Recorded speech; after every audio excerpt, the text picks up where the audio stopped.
고배 동장과 황배 동장. 약 120년 전 제주도에 고배 동장이란 사람과 황배 동장이란 사람이 있었습니다. 이 두 사람은 모두 힘이 장사고 담력도 큰 뱃사람들이었습니다.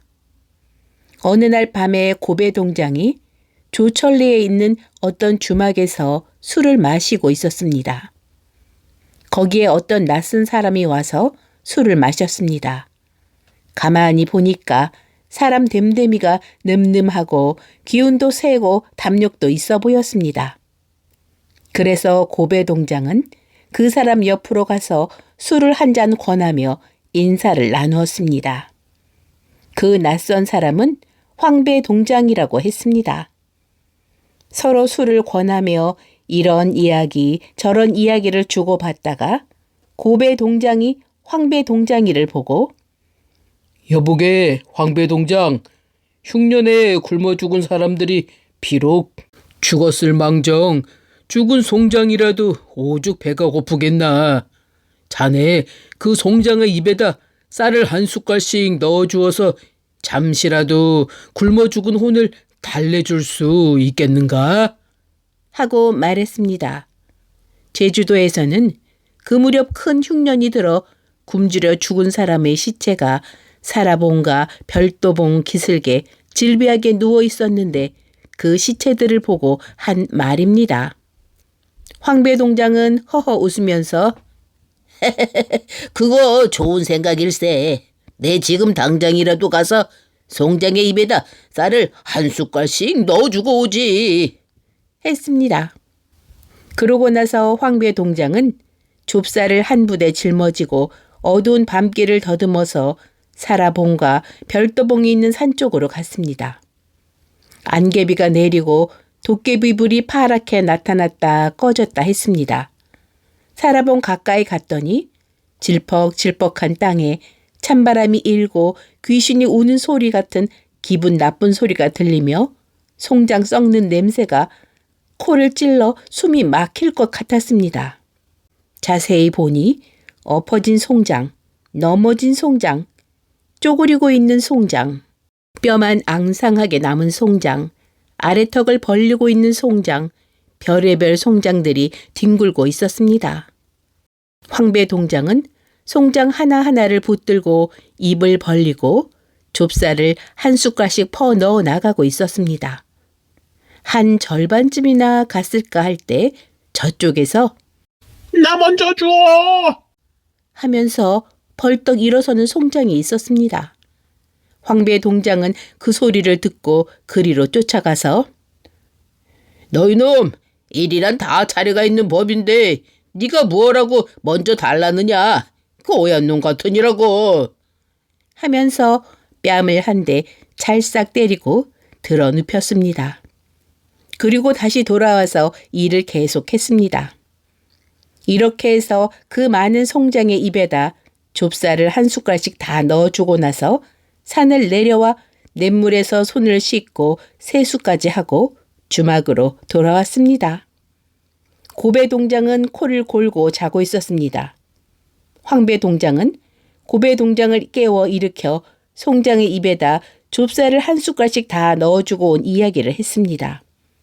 고배 동장은 과연 담이 큰 장사라고 칭찬하면서 그동안에 무슨 별다른 일이 없었냐고 물었습니다. 황배 동장은 송장의 입에 좁쌀을 넣어가는데 어떤 별놈의 송장이 벌떡 일어나더니 저 먼저 달라고 하지 않겠어? 그래서 일이란 순서가 있는 법인데 너는 무슨 특별한 송장이게 먼저 달라느냐 하고 한 대 때려 눕히고 두 숟갈 넣어주었지. 하고 말했습니다. 고배 동장은 이 말을 듣고 껄껄 웃으며 그 송장이 바로 날세. 자네나 나나 여간 담력이 아닐세 그려. 하고 다시 술을 건커니 받거니 마셨습니다. 그리고 둘이는 의형제를 맺고 고배 동장이 형이 되고 황배 동장은 동생이 되기로 했습니다. 두 사람은 그날부터 같이 힘을 합해서 여러 가지 일을 하였습니다. 한 번은 해남 땅에 가서 쌀을 2배 가득 싣고 제주도로 돌아오다가 중간쯤에서 중국배 하나를 만났습니다. 중국배가 다가오며 고배 멈춰라. 하고 소리쳤습니다.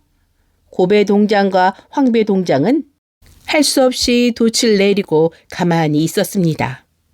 중국배는 가까이 다가오더니 배에 실은 것이 뭐냐고 물었습니다. 가만히 보니까 그 중국배는 해적선이었습니다. 고배 동장과 황배 동장은 이놈들을 단단히 혼내주기로 마음먹었습니다. 그러나 일부러 예, 보시다시피 쌀입니다. 하고 말했습니다. 그러나 해적의 두목이 썩 나서며 그 쌀을 다 내놓아라. 만일에 안 내놓겠다고 하면 니놈들은 물고기밥이 될 줄 알아라. 하고 큰 소리로 을로댔습니다. 두 사람은 마음대로 다 가져가라고 했습니다. 해적들은 고배 동장의 배로 올라와서 2놈 또는 3놈씩 쌀 1가마씩 둘러매고 저의 배로 옮겨갔습니다. 고배 동장과 황배 동장은 한참 보고 있다가 해적 두목을 보고 여보시오, 두목님. 이렇게 나르다가는 해가 저물어서 서로 낭패하겠소. 우리는 갈 길이 바쁘오. 그러니 우리가 빨리 옮겨줄 테니 당신들은 가만히 앉아 구경이나 하시오. 하고 말했습니다. 두목은 그것 해롭지 않은 일이라면서 좋아했습니다. 황배 동장은 중국배에 올라서서 고배 동장이 한 섬씩 던져주는 것을 받아서 차곡차곡 쌓았습니다. 둘이 쌀섬을 주고받는 것이 마치 아이들이 공기 놀리듯 했습니다. 이것을 본 해적 두목은 깜짝 놀랐습니다. 저놈들의 힘이 천하장사로구나. 저놈들이 쌀가마를 다 옮겨놓고는 우리를 물고기 밥으로 만들어버리고 입에 가득 실은 보물까지 다 빼앗아갈 모양이니 아이고 이거 잘못 건드렸구나 하고 후회했습니다.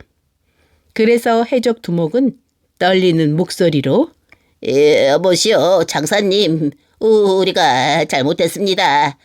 쌀을 도로 당신들 배에다 옮겨 실으십시오.